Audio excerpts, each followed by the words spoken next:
Day 355, Thursday, February 1st. 2 Chronicles 1 and 1 Kings 3. 1 Chronicles 1:1-54 NKJV. Adam, Seth, Enosh, Canaan, Mahalalel, Jared, Enoch, Methuselah, Lamech, Noah, Shem, Ham, and Japheth. The sons of Japheth were Gomer, Magog, Madai, Javan, Tubal, Meshech, and Tyrus. The sons of Gomer were Ashkenaz, Dipheth, and Togarmah. The sons of Javan were Elisha, Tarshisha, Kittim, and Rodanim. The sons of Ham were Cush, Mizraim, Put, and Canaan. The sons of Cush were Seba, Havilah, Sabta, Ramah, and Sabteca. The sons of Ramah were Sheba and Dedan. Cush begot Nimrod. He began to be a mighty one on the earth. Mizraim begot Ludim, Anamim, Lahabim, Naphtuhim, Pathrusim, Casluhim, from whom came the Philistines and the Caphtorim. Canaan begot Sidon, his firstborn, and Heth, the Jebusite, the Amorite, and the Girgashite, the Hivite, the Archite, and the Sinite, the Arvadite, the Zemarite, and the Hamathite. The sons of Shem were Elam, Ashur, Arphaxad, Lud, Aram, Uz, Hul, Gether, and Meshech. Arphaxad begot Shelah, and Shelah begot Eber. To Eber were born 2 sons. The name of one was Peleg, for in his days the earth was divided, and his brother's name was Joktan. Joktan begot Almodad, Shalef, Hazarmaveth, Jerah, Hadoram, Uzal, Deklah, Ebal, Abimael, Sheba, Ophir, Havilah, and Jobab. All these were the sons of Joktan. Shem, Arphaxad, Shelah, Eber, Peleg, Ru, Serug, Nahor, Terah, and Abram, who is Abraham. The sons of Abraham were Isaac and Ishmael.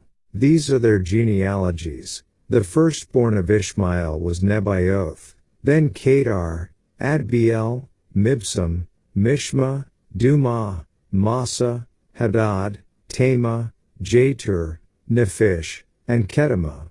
These were the sons of Ishmael.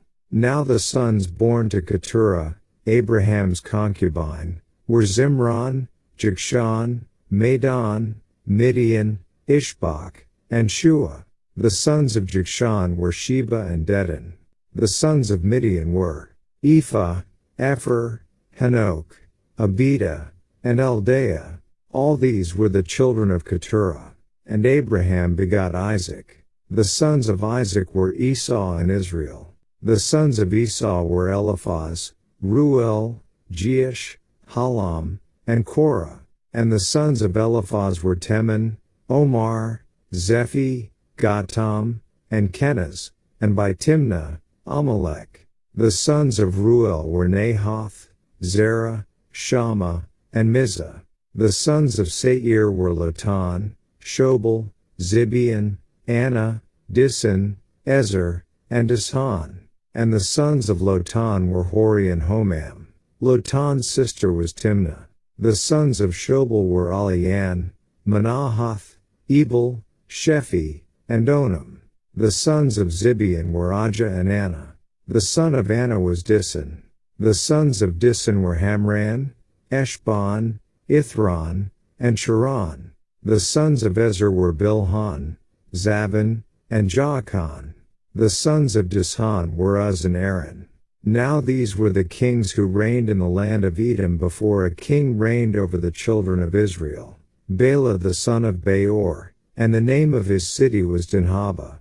And when Bela died, Jobab the son of Zerah of Bozrah reigned in his place. When Jobab died, Husham of the land of the Temanites reigned in his place. And when Husham died, Hadad the son of Bedad, who attacked Midian in the field of Moab, reigned in his place. The name of his city was Avith. When Hadad died, Samlah of Masrekah reigned in his place. And when Samlah died, Saul of Rehoboth by the river reigned in his place. When Saul died, Baal-Hanan the son of Achbor reigned in his place. And when Baal-Hanan died, Hadad reigned in his place, and the name of his city was Pai. His wife's name was Mehetabel the daughter of Matred, the daughter of Mezahab.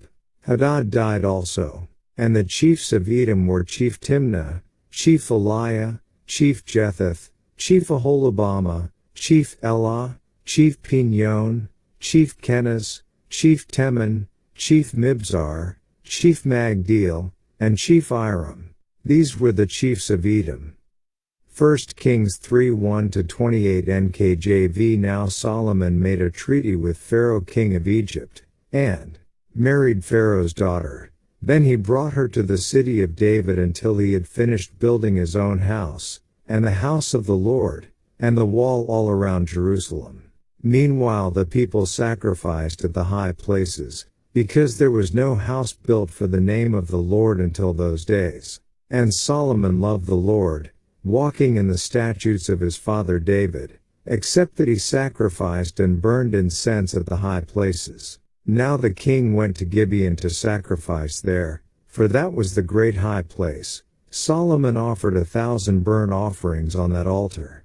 At Gibeon the Lord appeared to Solomon in a dream by night, and God said, "Ask, what shall I give you?" And Solomon said, "You have shown great mercy to your servant David my father, because he walked before you in truth, in righteousness, and in uprightness of heart with you.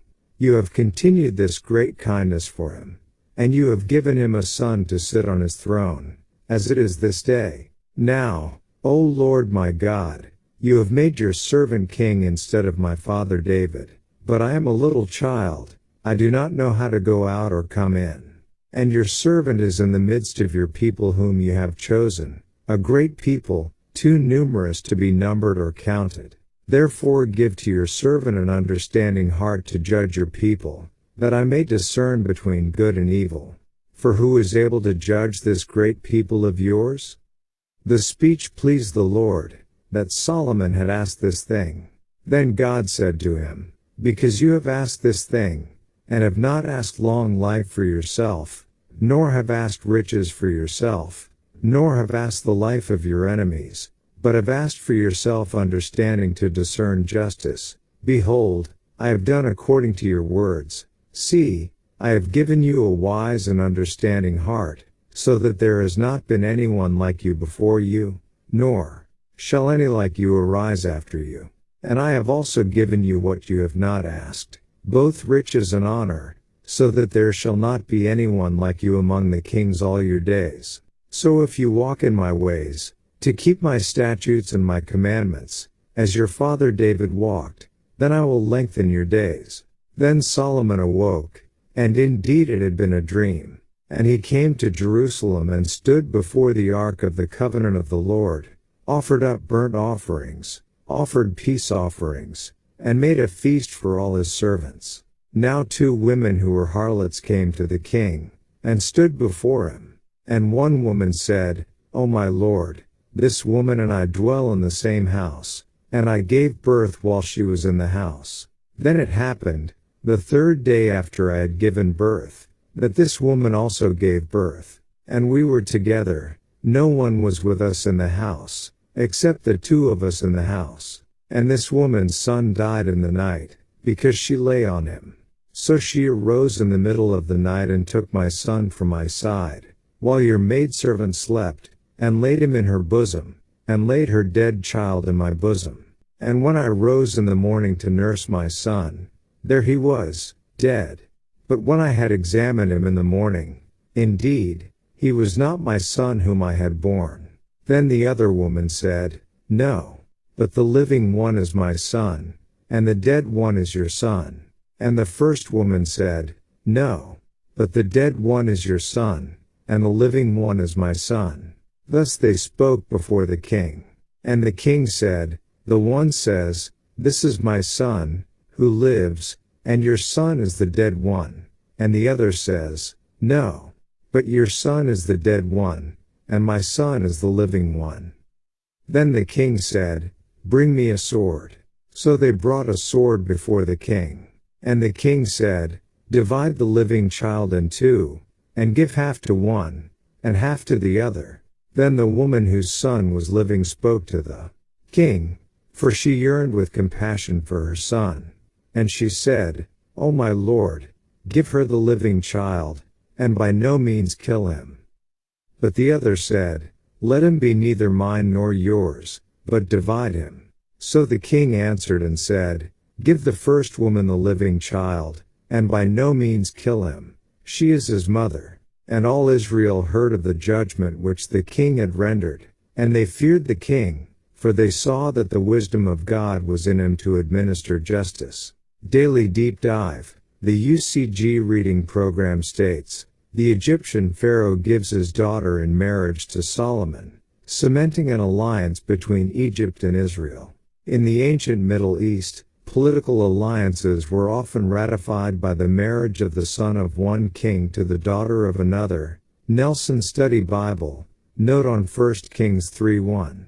Yet this case is remarkable in two respects. First, except in unusual circumstances, the pharaohs of Egypt did not observe this custom, but see 1 Chronicles 4:17-18. Therefore, the giving of Pharaoh's daughter to Solomon attested to the Israelite king's growing prestige and importance to the Egyptian king. Same note. Second, the pharaoh is the one giving his daughter to a foreign ruler along with a dowry, making Solomon appear to be the senior partner in the alliance. It is perhaps even likely that the pharaoh is the one who first proposed the alliance and marriage, rather than it being something Solomon sought. In any case, as part of the dowry, the pharaoh gives Solomon a captured, albeit destroyed, city of the Canaanites located near the Philistine border, which Solomon rebuilds as a fortress city. 1 Kings 9-1517. Solomon provides well for Pharaoh's daughter, building a special house for her patterned after his own. 1 Kings 3:1. 1 Kings 7:8, 1 Kings 9:24. Consider what this development means as far as Solomon's power and prestige is concerned. The image of Israel as an insignificant nation in the time of David and Solomon is simply incorrect. David was already allied with King Hiram of Tyre, the ruler of the Phoenician Empire, which dominated ancient maritime commerce. 2 Samuel 5:11-12. This close alliance continues under Solomon. 1 Kings 5:1. Assyria remains weak and subdued at this time, David apparently even achieving dominance over the powers of Mesopotamia. See highlights on 1 Chronicles 19 and 2 Samuel 10. And now Egypt, the other great power of the ancient world, joins the Israel-Phoenician alliance, with Solomon apparently sitting as the dominant figure among the partners. This is rather astonishing. And the true greatness of Solomon's reign has not even been experienced as of this point in the story flow. We next see the point made that the people sacrificed at high places. 1 Kings 3:2. While this originally denoted hilltop shrines, it eventually became a generic term for any place of worship. Since the destruction of Shiloh and the separation of the tabernacle and the ark, and until the temple was built at Jerusalem, no single established place of worship existed.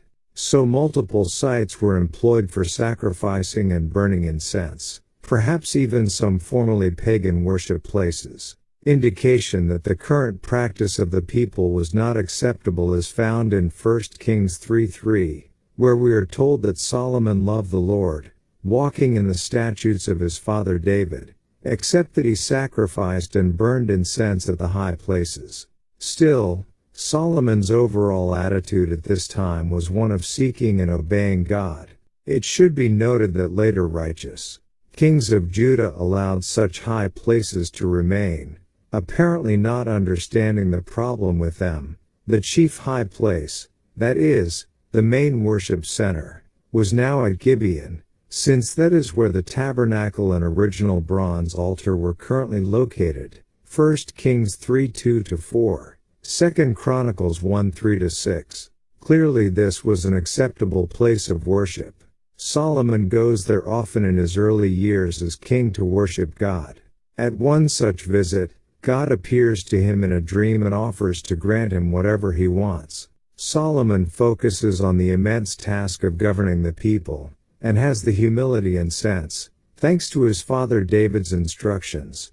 Compare 1 Chronicles 22:12, Proverbs 4:3-9, to ask for wisdom, knowledge and an understanding heart to carry out his responsibilities in governing God's people. 2 Chronicles 1:10, 1 Kings 3:9. David would have preferred Solomon's focus be on acquiring the understanding and wisdom to remain faithful in keeping God's laws. 1 Kings 2:3, 1 Chronicles 22:12-13, 1 Chronicles 28:7-9. 1 Chronicles 29:19. It is not enough to judge righteously. A leader must be righteous himself.